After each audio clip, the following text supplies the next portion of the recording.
Welcome to this week's edition of the Gridiron, sponsored by Patriot Chevrolet. I'm your host, John Brown, with the head coach, Chad Brubaker. Springford football season came to an end this past Friday night in the 6A quarterfinal playoffs against Central Buck South, 35-19. This is always a tough episode here, Coach, when we come here and we got to talk about the season being over, not a next week opponent out there, but obviously not the outcome you guys were looking for, and obviously not the start to the game we were looking for either, too. You went right there. Yeah, we'll go there. No, it's tough for seniors, when they, it's their last game, and it's always tough. Like, no matter what, unless you win a state championship or you don't make playoffs, then your season's ended with losses. Your season's ending. So, you want to talk about the opening kickoff? Well, once again, you had a lot of really good seniors on the team. I'm sure we'll give them their shots out there, but like a lot of really good, strong leaders, multiple year starters, that sort of thing. Yeah, and it's tough for those guys, to say goodbye to their, what'd you say, brothers, family, stuff like that. They're never going to be, even the off-season stuff. It's tough for those seniors. Yeah, I mean, it's one of those things, though. It's one of those things you experience in life, and you have to, I think it's so valuable for them to. I think it's valuable for the underclassmen to see how much they care, like how much it means to them. Mm-hmm. I think last year was worse when we, lost in overtime. Like it was right there. Opportunity, like this, in the fourth quarter, like it was going to be difficult for us to make a comeback. It was an uphill battle for you guys on Friday night. All right, so let's get into all this thing we're talking about here. So, obviously, the opening kickoff was a shocker play out there. I didn't even know how to react or whatever. So run us through, because once again, that's coming from you guys. You saw something. I'm taking full responsibility for it. So I saw it on film. They do that kickoff. Now they got away from their kickoff because we were kind of the first two. Not the first one, we didn't exploit it, but we were trying to exploit it. The second one, we had a nice return that got called back for a holding. But we saw it on film. Or I saw it on film. I'll say I saw it on film. And they always do that pop-up kick. And the previous week and in other weeks, like I literally went through every film we had. I counted how many seconds we need to, after we catch, we had a window of 3 seconds. We wanted to go 1,001, 1,002 like we're returning, turn and throw it. Now, the previous week against Coatesville, they should have done it. Because like there was nobody over there. There's kids standing there like, and the kid could have speed walked into the end zone for a touchdown. The issue always is the execution equal to how it's drawn up? And we got a little antsy and didn't throw it. We didn't wait 2 seconds. And we even had a fail-safe. Like, I was standing over there, and I was going to, say no. But it happened so fast that I didn't have time to do that. And then the other thing that kind of happened was, 2 other kids, like one kid was actually blocking kids into it, which we didn't do all week in practice. We were, inviting them inside, and then we're going to wall them. And we actually had, one kid that was blocking the kids right into the throwback. So it's one of those things when you see something on film, you want to exploit it, you want to take advantage of it. Obviously, clearly, that's not what we wanted to happen. We knew we did it, or again, I did it because I thought the chances of that happening were not great. Mm-hmm. And the chances of it's a risk-reward issue. Mm-hmm. But again, we didn't execute it like we did in practice. I can't necessarily explain that to you other than adrenaline and anxiety. You felt what you saw during the week in practice. This is something we can we can try. Yeah, because we didn't tell and again, it's our scout team, but we didn't tell anybody. We show them this is what they do. Go ahead. And, obviously the second and third time we did it during practice, they knew. But, we had done a pretty good job of it. I'm going to say I. Usually I say we because it's a, joint decision. But I'm going to say I felt pretty good about it. And then the other thing was we were only going to do it if we got the ball first, if we were going towards the scoreboard so that we were throwing back towards our sideline, if we were throwing towards their sideline, someone could yell. Yep. And all those things fell into, they actually won the toss. They Deferred deferred. their options, yeah. We got the ball. And I think the kids were like, they fell into it. Like they fell into our trap. So the kids were excited about it too. It's just one of those things you didn't execute, and obviously we didn't execute it in the worst way possible. Yeah. But, like, I wish we could take that back. We can't. And, again, I felt like we could stay with them.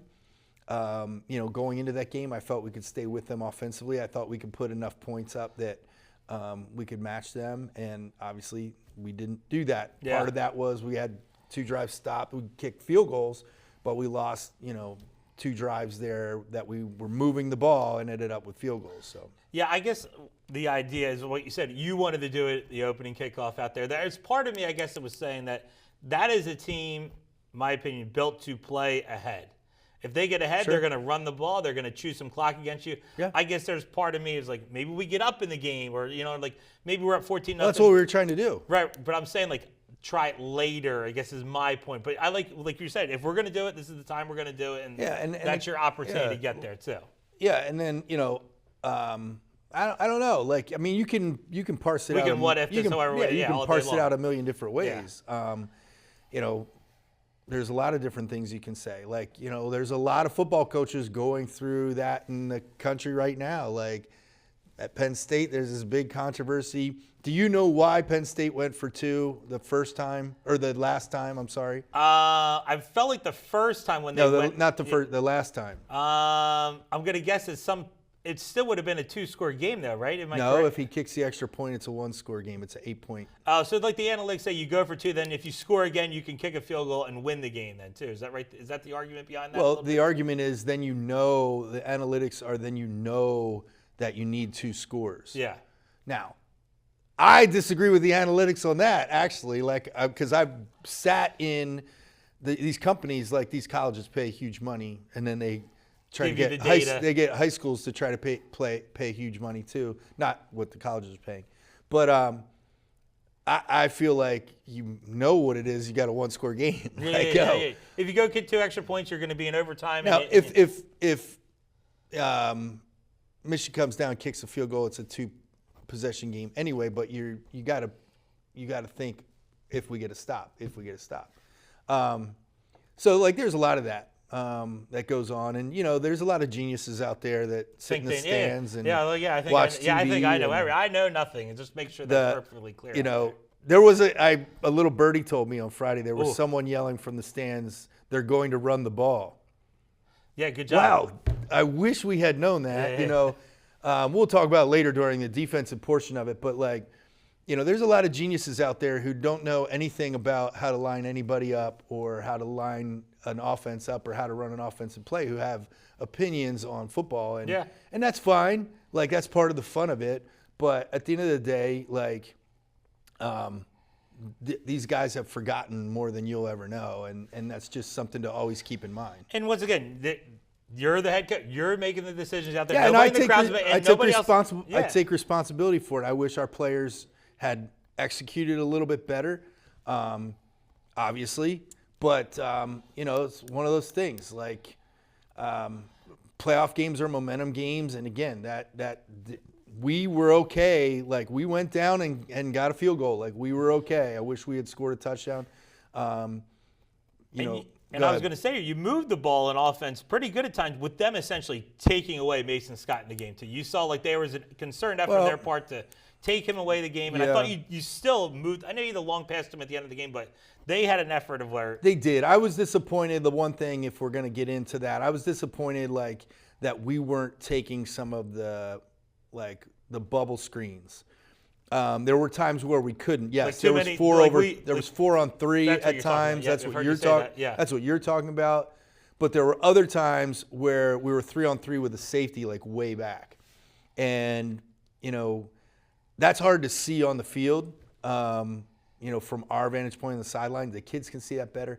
And, like, they always have the option to do that, whether it's the receivers or Matt, like, hey, take it. We'll take that 7 or 8 yards. Even if it's 4, we'll take it. Because it just then it has, they have to spread out the field.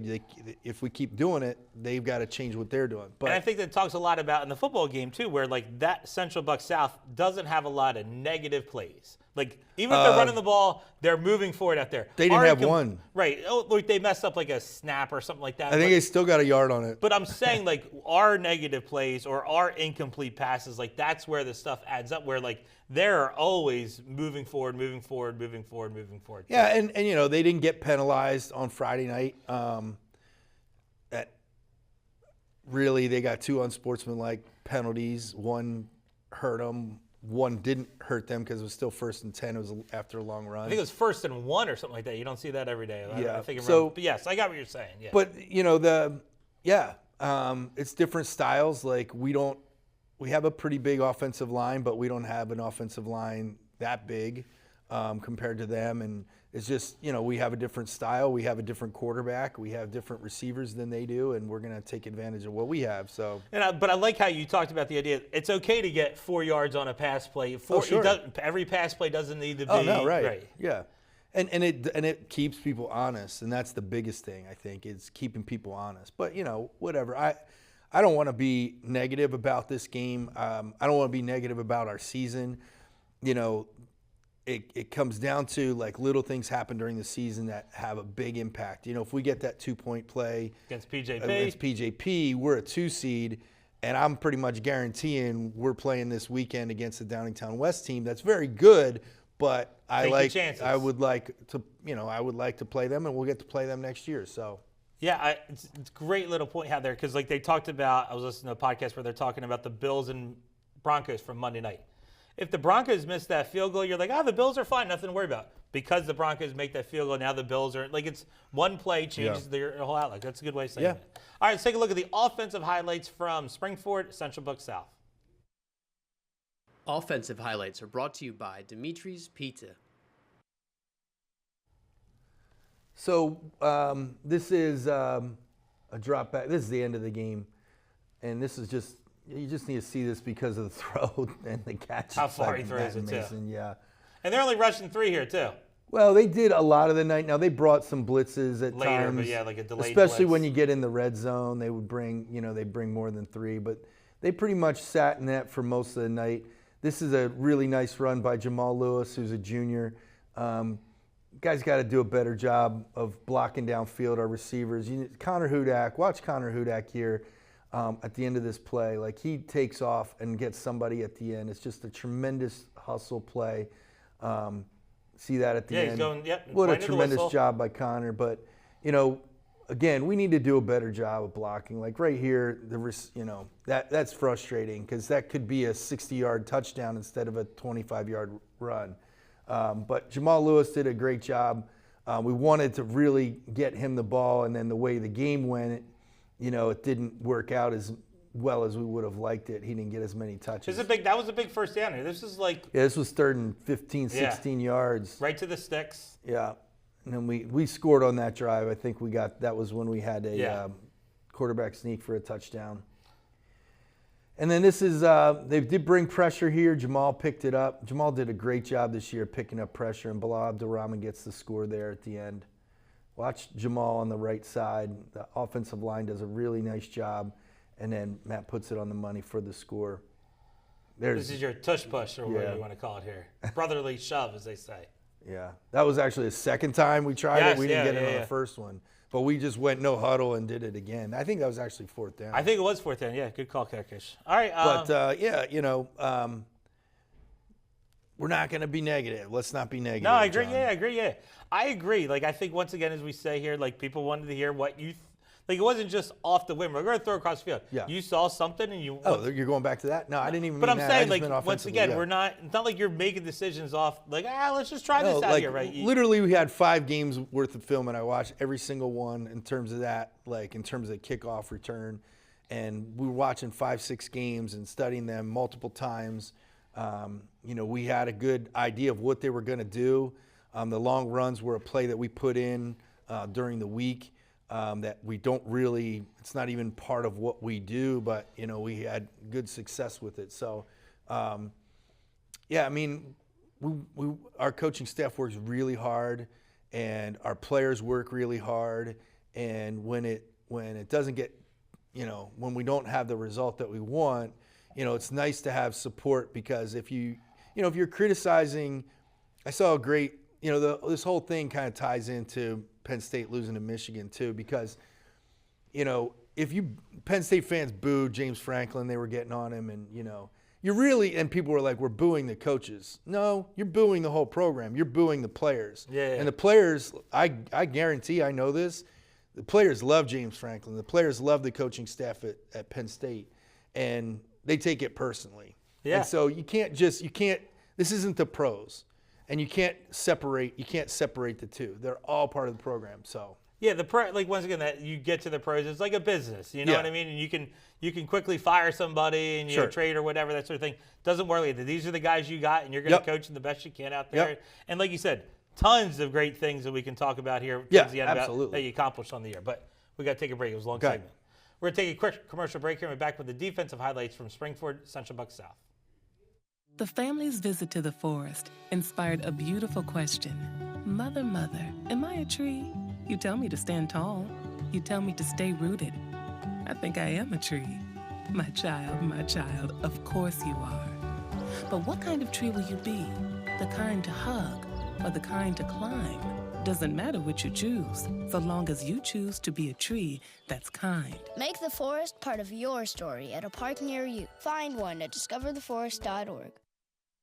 I'm Jenny Garth, and as a mother of 3, I know kids worry about a lot of things. Getting enough food to eat shouldn't be one of them. But here in America, that is a real worry for 1 in 5 children. This is unacceptable, and something Feeding America is working to solve. Through a nationwide network of food banks, Feeding America serves virtually every community in the United States, including yours. See how you can help your community. Visit feedingamerica.org. Together, we can solve hunger. Together, we're Feeding America. Welcome back to the Gridiron, sponsored by Patriot Chevrolet. I'm your host, John Brown, with the head coach, Chad Brubaker. All right, Coach, obviously no announcements here. We'll talk about some things coming up next year in the last segment. Let's get right into the defense. Obviously not the night they were looking for out there. And once again, as you can say, it's easy. They're going to run the ball, but Central Bucks South are like, yeah, we're going to run the ball. We're going to run the ball. Go out there and try and stop. And it was a tall task for the night. Yeah, I mean, Coach Mick and the defensive staff, threw everything that we had at them. We played even fronts. We played odd fronts. We played unconventional fronts. We blitzed inside backers. We blitzed outside backers. We brought the safeties down in the box. They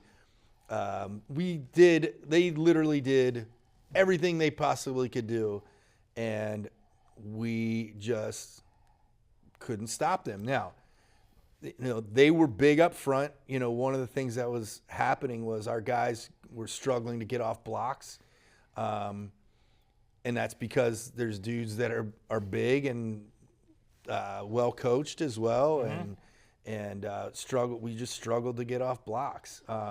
And again, they didn't have a turnover. Well, they did have a turnover. They threw once. The one time they threw, they threw once. They threw twice. We got a sack and an interception. Right. Yeah, you're right. Yep. So. It quickly made their decision to continue to throw it out the door. Yes, and that was on successive plays. Yeah. But even when they were in 3rd and 12 or 2nd and 15, they did not panic. No. And they, we needed obviously to try, we were trying to get them into 2nd and 3rd and long situations, and we're just not successful enough at it. We need to do a better job of tackling as well. There were a couple times where, we had a free guy coming through and missed the his tackle. technique was either not on point or kind of dove, and so those kinds of things add up. As they would say, on TV, they were very good at being on schedule. They were first and 10, and then it was 2nd and 4. They did a very they could just kind of use their whole arsenal as to how they want to run the ball and where they want to run the ball, and they're patient about it. And they made some mistakes, and even when they made mistakes, they were able to get 3 or 4 yards. They bobbled a snap. The quarterback turned the wrong way one time. Those are the ones where we needed to capitalize on that And get a loss in the play. and we just didn't. So, there were little things during the game that, just a little bit here, a little bit there. And again, we needed to put 3 of them together. Yeah. 3 of them. There were a bunch of times we put 2 of them together. Their last drive, they had 4th down twice. But we could not put the successive plays together. Yeah, I guess it's the way it ended. You're kind of like, man, what? Because, Pope John Paul had a big night running, North Penn. And I guess you're just kind of like, like you're just saying, like a lot of what ifs, and we're talking right here. Well, and again, it's the way you finish. It's kind of just like a little sour taste in your mouth a little bit, the way the season finished, the way teams ran the ball against you. And yes and no. But they also, once again, let's go back early season. They had the Pope John Paul game was an outlier. Like in the last 2 runs, and we talked to our kids about this. Like we should have made the play in the backfield, and we came up short on that. Mm-hmm. And so that's kind of an outlier. And again, they made the play. The kid made the play, but. North Penn, we got up big, and they stayed with the run, and it kind of worked for them. Again, I think if we had been able to do that on Friday night, we get up a little, and not even 21-0, maybe get up 14-0 or whatever. Totally I think they game, have yes. to. I think they have to change their approach. Totally agree. And that's where, and again, but once they don't have to change that approach, and it's working for them, it becomes very, very difficult to stop that boulder from rolling downhill and trying to push it back up the hill, because the more it happens, the harder it is to stop that ball. Yeah, so, great analogy. The way it's once again, you're explaining it away from once again, that's a team when. And our kids, listen, here's the other thing. Our kids play hard. Yes. Our kids play hard. Are there moments in the game where we could have had better technique, or we missed the gap, or that type of thing? Sure. But our kids play hard, and if your kids play hard, you always have a chance. Your kids are exhausted at the end of the game. Absolutely. You can see your guys that are out there are exhausted. They're exerting everything they can during that game. I would never disagree with about that. Our teams. We were our kids gave it all they have, and they always do that. And I wouldn't trade our kids for anybody. Say it all the time. Yep, say it all the time. All right, Coach, good stuff. Let's take a look at the defensive highlights from Springford Central Buck South. Defensive highlights are brought to you by Floor and Decor. Well, there's going to be a sack and an interception. Yeah, they're definitely coming our way here. Here we go.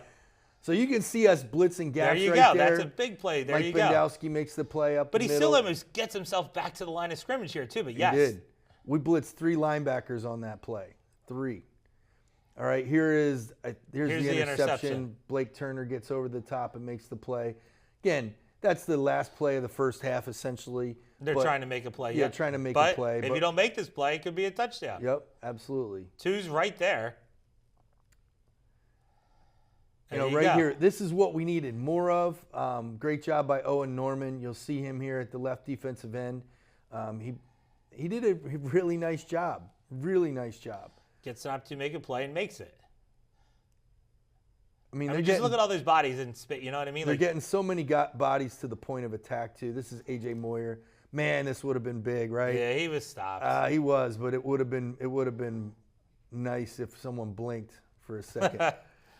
But you can see, 2 of our linebackers are in the end zone right there. We got to take on blocks better.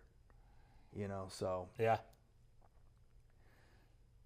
Again, we're blitzing 3 linebackers. And here, this play, okay. That's a big stick. It is, but he messed up, right?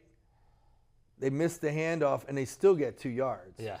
So that kind of thing is frustrating. That kind of thing is frustrating for the kids and for us. And like you said, it's like you're just like, oh, here they come again. I'm gonna I'm a safety. I'm an outside. I'm gonna get hit by some pulling guy here coming my way. Yeah, right. It's coming my way. And by the way, if that kid fumbles that's again, they didn't turn the ball over that way. That would have been, the kid walks by, boom, tips the ball on the handoff. And then it's a scoop and score going the other way. Yeah. All right, Coach. All right, well, that's in the books. Now I guess we got to start thinking the 2024 season a little bit too. We can talk about that. All right, we got to make them stay tuned, all right? All right. We're going to take one more commercial break, and we'll talk about the upcoming offseason for the Springford football team.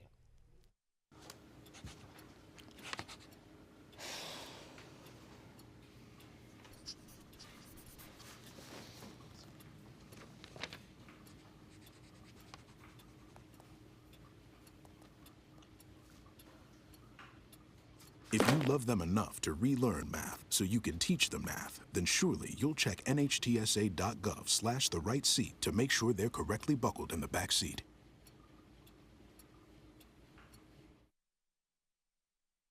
There are 16 million children struggling with hunger in America.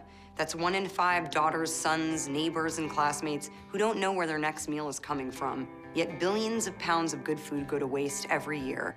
It's time we do something about it. Feeding America is a nationwide network of food banks that helps provide meals to millions of kids and families in need. Visit feedingamerica.org to help them feed even more. Together, we can solve hunger. Together, we're feeding America. Welcome back to the Gridiron, sponsored by Patriot Chevrolet.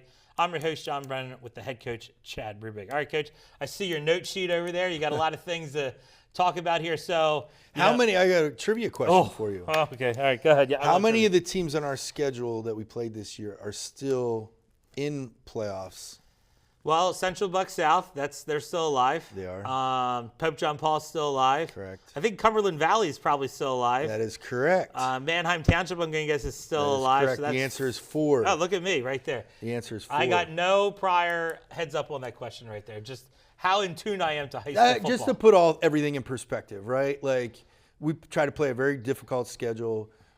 We ended up 9-3. We 4 of the teams that we played are still in playoffs. The teams that we lost to, who are still alive, 2 of them are 100% favored this week. Of the 4, the record of the 3 we lost to, the teams we lost to this year, their record so far, 35-1. Pretty good. And again, I think. And Central Buck South is the one loss who lost to CB West, who's the 1 seed in the Correct. in the bracket as well. Yeah, and that's the only loss. Yeah, right. So again, just put that into perspective. Do I think, I don't think Manheim Township is clearly the best team that we played, and it's not even close. But some of those other games, if the game starts out differently, we can win those games, and I would say we should. Yeah. So that's the perspective on that, but. All right, so we're in the off season. You're saying goodbye to like a couple of. I mean, there was 14, 15 seniors. That their careers are essentially over for you. I don't know if you want to talk about all 14. It seems a lot, but like just a little. I mean, we can just talk. Are we talking about guys that are leaving or guys that are coming back? Well, I think you get a little bit of both. You give the guys that have made their contributions for the team and stuff like that. Yeah. So we'll give the major guys that were starters, like on defense, Evan Straminsky and Owen Norman started. Although by the end of the year, Brett Schultz, a sophomore, was spelling Owen a little bit. And then at linebacker, Mike Bendowski, who's a 4-year player for us. So that's what we're losing on the defensive side. Yeah. Offensively, Owen Norman, again, plays right tackle. Luke Eller plays center. We're losing those 2 guys. And then Mason Scott and Bilal Abdulrahman are the major contributors at wide receiver. So we essentially have 8 guys coming back on and defense. Losing one of your kickers, right? One of the kickers is? Yeah. One of the kickers but the other kicker's a 2-year kicker as well. So he knows what he's doing. So you got the kicker back. And our punter's back. And I would hope so. Yeah, he's the quarterback. Yeah. And so we have 7 returning on offense, 8 returning on defense. And we have a meeting today after school to talk about the off season and turn in our equipment and things like that. But the future's obviously bright. We want to get over that hump. Yeah. We want to get over that hump and get to the 3rd round and get to the 4th round. And we've talked about Mason. I've seen on the social has gotten some Division I offers to play some college football. Yeah, he has offers to Lehigh, Lafayette, Bryant. Appalachians. Does he Appalachians? No, maybe I'm wrong. Brown. I'm missing one. Brown, Columbia, and Georgetown. And then you obviously have your junior quarterback, who we've also seen has had some pretty nice college offers come his way. And now I guess, and when does he have to make it? He doesn't really have to make a decision by a certain time, or I mean, he can make his decision when he wants. I'm glad you brought that up because I want to tell everybody, stay away from Matt. Let him and his family make the decision. I was in school the other week, and there are these two girls talking about what Matt should do, and I was like, shush. Yeah. Shush. Like, these are not your decisions. Matt's got to make that when he's comfortable with it. Like, I'm here as an advisor, essentially, and I'll meet with them soon. But, like, I have no horse in the race. This is about Matt and his family. Obviously, if they ask me questions, I'm going to, answer them. Same with all the seniors. Like, same with those guys, like, Mason and Bilal and Owen and Luke Clancy's talked about playing college football. So all those, too, all those guys. Like, I have no horse in the race except for the kid. Yeah. And whatever's best for the kid, I'll help him with those decisions. But I really want to, like, I said to Matt the other week, like, this is going to be fun until it's not. Yeah. And when it's not, it's going to be bad. Yeah. Because, you just get sick of everybody who has an opinion about your life. Yeah. And, and you've gone through we this. Feel that as coaches. You've gone through this when you were an assistant at Wilson. You had a pretty big-time quarterback go through there. We had multiple guys. And pretty big guys offered and stuff like that. So you do have a little bit of experience about the whole, that concept as well then too. All right, so I think we talked about a couple weeks ago, one of the highest rated parts is our Chesmont Pack part coming up. So those guys, East and West, are on the schedule for next year. You're going to play our first 4 games is finalized today. Give it to me. I'm looking forward to it. Week 1. Week 1, we are away at Souderton. Souderton, who was just 10-1. Yep, pretty good. 10-1. I have that down for you. 10-1 this year. Gotcha. Okay, week 2. Easton. District 11. District 11, the number 2 team in terms of Pennsylvania history, in terms of program wins. Also, that's pretty good. With 878. That's a lot. Now, they were 3-7 this year. Their head coach is Matt Seneca, former Penn State quarterback. Heard the name, yep. And then we go, that's away too. So 2 aways, so I get a little break to start the season. Then I'll work my way into week 3. Then we have Downingtown East at home. Correct. And Downingtown West at home. I would say East is obvious. I'm going to say East is the favorite, I would say, out of the 4 to win District 1. I'm a football guy. I wouldn't disagree. East has never won a District 1 title, and I would probably agree with you that from what I've seen, yes, they are probably. It looks like their defense is a for real thing down there. Now, our non-league opponents, their record. Week 4. Who's week 4? I said Downingtown West. So East and West back-to-back here at home. So this year so far, they're 34-9, and 7 of those losses, by the way, are Easton. Yeah. So just how this came apart, came about, is our athletic directors made an agreement with the Chesmont athletic directors to make a week 3 and 4 league schedule. So we're playing. Because we were the 1 seed in our league, we're playing Downtown East and Downtown West, the 1 and 2 seed there. Perkins Valley plays Downtown West and Coatesville. Okay. As the number 2 seed. And then our 3 seed plays Avon Grove and Great Valley. So I'm not sure how that worked. They're not playing any of the 3 seeds in 6A. But they are getting a 5A game there too in Great Valley, though, right? Great Valley is a 5A school or 6A? Yeah. Okay. But so you've talked to your class or the 6 you're O&J 6A. Who's 6A? O&J. I know, but you're not giving them 2 6A schools. The good thing at least in this is that you're not giving them that. Well, isn't Great Valley a 5A school? Yeah. Oh, well, so I guess what I'm trying to say, don't you want to play 6A schools? I do. Okay. Yeah. Sure. Okay. That's I don't know what your point is. O&J is only getting one of those things is a 5A school. Oh, okay. That's what I'm saying. There's plenty of 6A schools that could have been. Yeah, that's what I'm trying to get at. There's plenty of 6A schools there for them. Yeah, could have aligned that up. That's what I'm getting at. Yeah. Like Boyertown, so it sounds like East is only going to play. Then they're going to be that bye team. No, year? I'm sorry. PV plays Downingtown East and Coatesville. Okay. Downingtown West is the quote unquote bye team. Gotcha. Okay. However, that equation doesn't make sense. Whatever. Okay. Is what it is. As people might say. And then 4, I guess, in our division was Methacton? Yeah, but they are, I don't know who they're playing. I know Boyertown is playing Downingtown East and somebody else. Oh, okay. Because, again, they did it by enrollment instead of I classification. I got what you're saying. So Boyertown somehow, I think. And I'm sure I don't know we'll if see Boyertown's some, beaten I'm O&J sure I'd in love like to 7 see, years. I'm sure the Pack will put something Dude, out about who they're playing. I don't think Boyertown's beaten O&J in 7 years, but somehow Boyertown hopped them. They got them. They get the Yeah. They get the East. All right. So there's your non-leagues. You're going to play the 5 leagues next year. This year we should host 3 of them. I'm going to guess because we only hosted 2 of the 5 this year. Yeah, hosted I didn't get that You didn't look deep all into that, the and then weeds. you're obviously going to go away week 10 for the crossover next year. Actually, I think next year's a new cycle. So that does not necessarily mean the teams that we played at home, we play away or vice versa, because they draw straws, which is so freaking antiquated. It drives me insane. But the crossover is going to be definitely away. That's a back and forth thing, right? I feel like the week 10 is going to be an away. That will be an away game. That will be an away game. All right, so there's your schedule for next year. We got the 10 games on the Rams schedule for next year.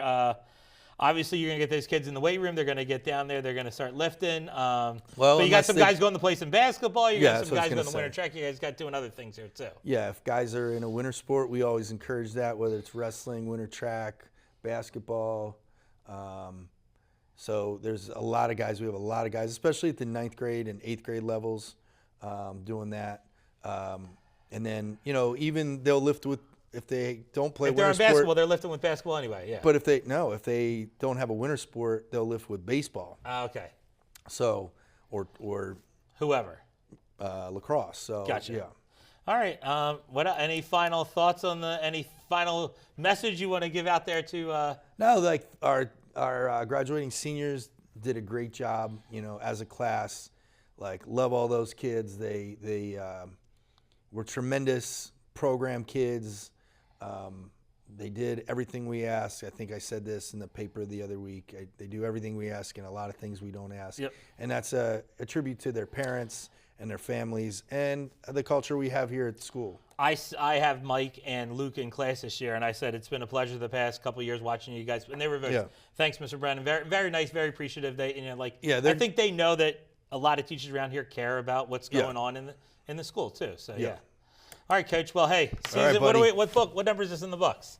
14. 14. What's the anniversary gift for 15? I don't know the anniversary gift for 15. Meaning Paper? You're going to buy me something? A new studio. Oh yeah, new studio here. We already have that. We got a new studio here. So all right, Coach. Well, thanks for the year. I really enjoyed being a part of the process this year. And thank you to tuning into this season of the Gridiron. For the head coach Chad Brubaker. You should do some kind of Mr. Rogers thing at the end of every show. Oh, take your tie off, take your slip off. Like the last time I do the show, take the mic off permanently, that sort of thing. Well, thanks for everybody for tuning in this year. For the head coach Chad Brubaker, I'm John Brennan. See you next season on the Gridiron.